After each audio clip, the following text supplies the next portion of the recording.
इसी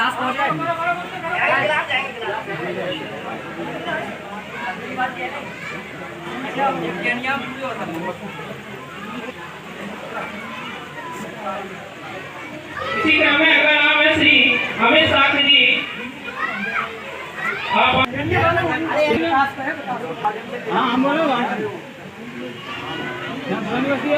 श्री वृंदावन साक्ष जी सुभाष नगर, आप आए।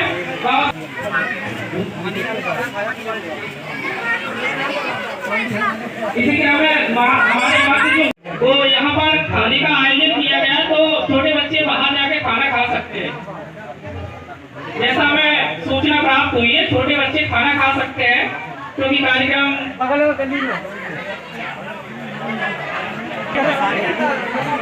इसी क्रम में हमारे पास एक शख्सियत जो बाहर से पधारी है, उनको मैं आमंत्रित कर रहा हूँ विशेष अतिथि के रूप में श्री डॉक्टर अमर सिंह निगम जी। आप और बाबा साहब की प्रतिमा पर माल्यार्पण करें और बुद्ध प्रतिमा पर पुष्पांजलि अर्पित करें। श्री अमर सिंह निगम जी, डॉक्टर अमर सिंह निगम जी।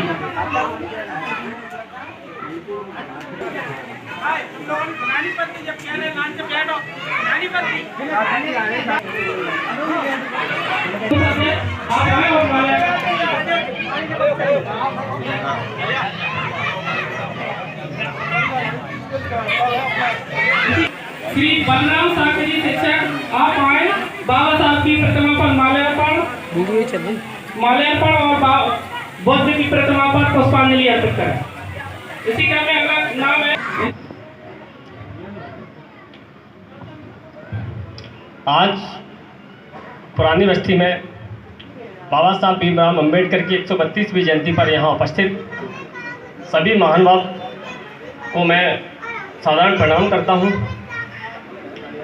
संविधान के रचयिता, नारी शक्ति के मुक्तिदाता, लोग कहते हैं दलितों के मसीहा। मैंने भी देखा कि विधायक जी के कई सारे पोस्टर लगे थे, इस पिंड में लिखा था दलितों के मसीहा। तो मैंने वहाँ कहा लोगों से, क्या ये संविधान केवल दलितों के लिए अकेला लिखा था या पूरे देश के लिए लिखा है?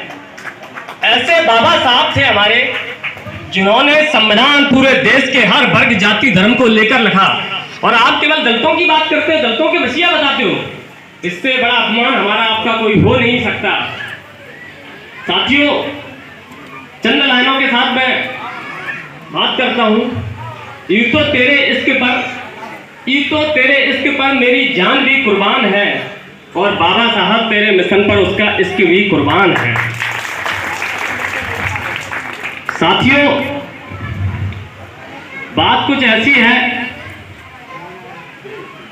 आज भिंड जिले की सारी विधानसभाओं में ऐसा कोई नेता नहीं होगा, ऐसा किसी जाति या वर्ग का नेता नहीं होगा जिसने बाबा साहब की जयंती मनाने का काम नहीं किया हो। ये सिर्फ और सिर्फ झूठा और दलित प्रेम दिखाने के चक्कर में है। ये वोट की राजनीति करना जानते हैं हमसे, और इस राजनीति को हम और आपको समझना होगा। बाबा साहब ने कहा था, शिक्षित बनो, संघर्ष करो, संगठित रहो। हम शिक्षित तो बने लेकिन संगठित आज तक नहीं हो पाए, क्योंकि हमारे बीच में से कुछ लोग डैमेज कंट्रोल करने का काम करते हैं। उस डैमेज कंट्रोल की घटना भी अभी मैं आपके बीच में बताऊंगा। साथियों, कुछ दिन पहले दबो गांव की एक घटना थी। उस गांव में पीड़ित परिवार के साथ अन्याय हुआ, सबको पता है और सबने देखा है। तमाम सारे साथी मेरे उस आंदोलन के गवाह बने। हमारे बीच में से कुछ साथी मुझे गाली देने का काम कर रहे थे और टीआई से कह रहे थे वो तो गजनी बड़ी अम्मा बन गए, और पीड़ित परिवार को लगातार रोकने का काम कर रहे थे। टीआई को रात को 9 बजे मेरे पास फोन आया, बोला क्या पीड़ित परिवार आपके साथ है? तुम आंदोलन किस परमिशन से कर रहा हो, किस हैसियत से कर रहा हो? मैंने टीआई साहब से कहा था, वो रिकॉर्डिंग भी मेरे पास है। मैंने कहा टीआई साहब आप अपना काम करिए और मैं अपना काम करूंगा। ये अन्याय मैं बर्दाश्त नहीं करूंगा। इसमें मेरे समाज की नहीं, सब समाज की बेइज्जती हुई है, दलितों का अपमान हुआ है, और हमारे साथी वहां लगातार उस टीआई के डैमेज कंट्रोल करने का काम कर रहे थे कि आप चिंता नहीं करो, पीड़ित परिवार को हम मनाने का काम करेंगे। साथियों, वो आंदोलन आज सबकी ताकत से सफल हुआ। एडिशनल एसपी उसकी मॉनिटरिंग कर रहे थे। राकेश लोधी पर कई सारे मुकदमे दर्ज थे, आप सबको पता है। उसके बाद वो इस भिंड आंदोलन में आया और आपके बीच में आपका हमराह बनकर, आपका साथी बनकर कलेक्ट्रेट कार्यालय में लगातार 1 घंटे उस आंदोलन में उसने अपनी बात रखी और क्राइम ब्रांच के तमाम सारे साथी मेरे से फोन करते रहे, कहते रहे कि साहब एसपी साहब कह रहे हैं कि अगर गलत हो जाएगा। मैंने कहा एसपी साहब से आप कह दो, एक राकेश को पकड़ोगे तो पूरा भिंड जाम करने की ताकत अमर सिंह रखता है। अगर एक राकेश को आप पकड़ोगे तो पूरा भिंड जाम करने की, क्योंकि वो कार्यक्रम में मेरे में आया और बुलावा मैंने दिया उसको। आपको पकड़ना है, मालनपुर क्रॉस कर दिया, आप पकड़ लेना, कितनी आपकी ताकत है। साथियों, आप सबकी ताकत से राकेश को गिरफ्तार नहीं कर पाई पुलिस और पीड़ित परिवार को न्याय देने का भी काम किया। अगर हम और आप संगठित होकर ऐसे ही लड़ाई लड़ते रहेंगे तो निश्चित ही हम अपने आंदोलन को सफल करते रहेंगे, क्योंकि बाबा साहब के साथ भी कई सारे लोगों को उस समय भी कांग्रेस पार्टी करती थी। कांग्रेस पार्टी भी उस समय डैमेज कंट्रोल करती थी। बाबा साहब के विरोध में कई सारे नेताओं को खड़ा किया, जगजीवन राव को खड़ा किया था, आप सबको पता है। लेकिन बाबा साहब बिके नहीं कभी, उन्होंने कभी अपने मान सम्मान और सम्मान का सौदा नहीं किया है।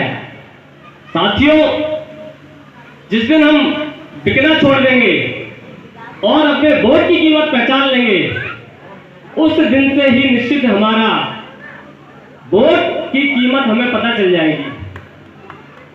साथियों, एक बहुत दुखद घटना है, वो हमारे बीच में तो नहीं है, मुझे कहने में बड़ा दुख होता है। कुछ कभी मेरा परिवार भी कबीरपंथी है और हम कबीरपंथी परिवार से आते हैं। दुख की बात यह है कि हमारे बीच में एक महान साहब थे और किन्हीं कारणों से उनकी असमय मृत्यु हुई और हमारे बीच से चले गए। आज मुझे खेद भी है, कुछ फर्जी कबीरपंथी बने हमारे समाज में और उन फर्जी कबीरपंथियों ने भाई साहब उनका दाह संस्कार करवाया। भाई साहब, जिंदा में तो आदमी को गाली पड़ती है, मरने के बाद भी उसकी कुगत कर दिया और उसके बाद उन लोगों का पता नहीं चला है। ये बड़ी दुखद घटना है हमारे समाज के बीच में। और उसके बाद मैं कहता हूँ, अगर तुम वास्तविक सच्चे सच्चे कबीरपंथी थे, सब लोग अगर 500 200 रुपए चंदा करते, कहीं नई जगह खरीद कर उसका दाह संस्कार करते। और भाई साहब, ये सच है, यहाँ तमाम सारे साथी बैठे हैं, मरने के बाद आज तक उनकी भाई साहब प्रतिमा पे किसी ने फूल तक नहीं चढ़ाया। ऐसे फर्जी झूठे लोगों से भी हमें बचना है, जो कहीं और से नहीं आते, हमारे और आपके बीच में से पैदा होते हैं। और ऐसा झूठा प्रेम जो लोग दिखाने का काम कर रहे हैं, उनसे भी हमें बिल्कुल सचेत रहना है। साथियों, लड़ाई, ये तो बाबा साहब की एक जयंती है, लेकिन लड़ाई अभी राजनीतिक लड़ाई चल रही है, क्योंकि 2023 का चुनाव मध्य प्रदेश का राज्य में होने वाला चुनाव है और उस चुनाव में हम सब आप लोग गवाह बनेंगे। कोई वोट से बनेगा, कोई राजनीतिक लड़ाई लड़ने से बनेगा। मैं आपको बता दूं, जिस दिन हमने संगठन की शुरुआत की थी बेरोजगार संघ की, हमने बेरोजगार मुद्दे को बड़ी ताकत से उठाया। आप सब लोगों की आज जो मुझे ताकत और संबल मिला, 5 फरवरी को हमने मुख्यमंत्री को भिंड में घेरने का काम किया। उससे पहले हम ग्वालियर में हमारे साथियों ने घेरा, किसी ने मुरैना घेरा, मुख्यमंत्री को लगातार घेरते रहे। 5 फरवरी के बाद हमारा निष्कर्ष ये निकला, भाई मैं आपको बता दूं, हमने सरकार से लगातार मांग की कि हमारी परीक्षा फीस माफ की जाए। बच्चों की जो फार्म पे जो परीक्षा फीस लेते थे, वो एजेंडा हमारा था, युवा आयोग गठन का एजेंडा हमारा था। नतीजा इसका ये निकला, 23 मार्च को इन्होंने यूथ महापंचायत में घोषणा की। इन्होंने कहा, मुख्यमंत्री साहब ने, हम परीक्षा फीस माफ तो नहीं करेंगे, लेकिन साल में एक बार लेंगे, साल में एक बार परीक्षा फीस लेंगे, आप पेपर कितनी बार दो। लेकिन 21 तारीख को फिर से मुख्यमंत्री आ रहे हैं। आप सब लोगों का अगर हिम्मत और ताकत मिली, हम फिर से सीएम साहब को घेरने का काम करेंगे भिंड में। और हमने ये कहा, आप शिक्षा रोजगार गारंटी कानून बनाइए, क्योंकि शिक्षा रोजगार गारंटी कानून जिस दिन बन जाएगा, उस दिन ही मनरेगा की तरह हमारा आपको कम से कम 150-200 दिन का रोजगार मिलने की गारंटी तो रहेगी। आज हम और आपके माँ बाप लाखों रुपए पढ़ाई में खर्च करते हैं, नतीजा ये निकलता है कि हम और आपको रोजगार नहीं मिलता है। रोजगार के लिए आपको पता होगा कि मध्य प्रदेश की लोक शिक्षा तकनीकी शिक्षा रोजगार मंत्री यशोधरा राजे सिंधिया ने कहा कि 1.25 लाख बेरोजगारी हर महीने मध्य प्रदेश में बढ़ रही है। और सरकार का ध्यान भाई साहब हाईटेक कार्यालय बनाने में है, हाईटेक स्कूल खोलने में नहीं है। इन सबको हम और आपको पढ़ना होगा, बाबा साहब के विचारों पर चलना होगा। जब तक हम और आप बाबा साहब के विचारों को नहीं मानेंगे, भाई साहब सुन तो सभी लेते लेकिन मानता कोई नहीं है, सुन तो सभी लेते लेकिन मानता कोई नहीं है। राहुल नागपाल इस देश के एक बहुत बड़े कवि थे। उन्होंने कहा था नागपुर की धरती में कि मैं नीली निक्कर वाले और वो खाकी निक्कर वाले, मैं नीली निक्कर वाला और वो खाकी निक्कर वाले, हम बाबा साहब के बेटे और वो बाबा साहब के साले। साथियों, ये नागपुर की धरती से राहुल नागपाल ने, मेरे साथी है, कवि है, इंटरनेशनल कवि, उनने ये वहां से कहा था। इसलिए हम और आपको इस सब चीजों को समझना होगा, पढ़ना होगा। जिसने बाबा साहब को पढ़ लिया होगा वो कभी भी किसी से दबने और झुकने वाला नहीं हो सकता। साथियों, जय भीम, नमो बुद्धाय। जय जय जय जय जय भीम। बहुत बहुत धन्यवाद। रविंद्र साक्टी जी, आप पेशे से शिक्षक हैं और इस कार्यक्रम में पधारे, आपका इस मंच के माध्यम से बहुत बहुत अभिनंदन है। कार्यक्रम को